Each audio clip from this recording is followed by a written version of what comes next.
నరివేట ఇది ఒక action drama movie. It's a good one అండి. నాకైతే ఈ మూవీ నచ్చింది.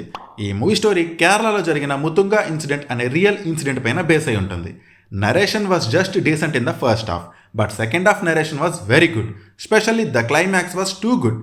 బేసికల్లీ ఈ మూవీ స్టోరీ ఆల్మోస్ట్ ఒక ప్రొటెస్ట్ చుట్టూ రివాల్వ్ అవుతుంది. అండ్ దానికి కావాల్సిన పిరమైజ్ ఎలిమెంట్స్, హీరో క్యారెక్టర్ అండ్ మిగిలిన క్యారెక్టర్స్ని ఫస్ట్ హాఫ్లో మెల్లగా ఎస్టాబ్లిష్ చేస్తారు. ఆనెస్ట్లీ నాకు ఫస్ట్ హాఫ్ అయితే పెద్దగా నచ్చలేదండి. అసలు ఏం జరుగుతుందో ఏటోలే అన్నట్టు అనిపించింది. సరే వెళ్తుందిగా మూవీ చూద్దాంలే అన్నట్టు చూసా. అయితే సెకండ్ హాఫ్ స్టార్ట్ అయినప్పటి నుంచి మంచి ఇంట్రెస్టింగ్ అండ్ ఎంగేజింగ్గా అనిపించింది నాకు.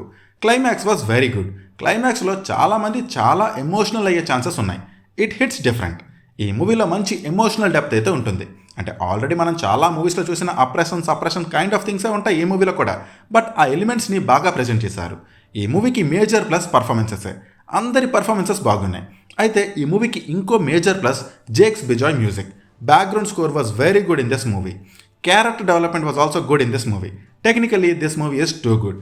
సో అదండి సంగతి. నాకైతే ఈ మూవీ నచ్చింది. అయితే ఈ మూవీ నాకు నచ్చిందని మీకు నచ్చాలని లేదు. చాలామందికి ఈ మూవీ నచ్చకపోవచ్చు. రియల్ ఇన్సిడెంట్ పైన బేస్ అయిన ఒక slow paced drama type of మూవీని చూద్దాం అనుకునే వాళ్ళు డెఫినెట్లీ ఈ మూవీని ట్రై చేయొచ్చు. ఈ మూవీ థియేట్రికల్ ఎక్స్పీరియన్స్ సూపర్గా అనిపించింది నాకు. మీరు థియేటర్స్లో చూడకపోయినా ఓటీటీలోకి వచ్చాక మాత్రం give it a try. So మీరు ఈ మూవీ చూసాక ఈ మూవీ పైన మీ ఒపీనియన్ని please do comment and please do subscribe. Thank you. Take care. Bye.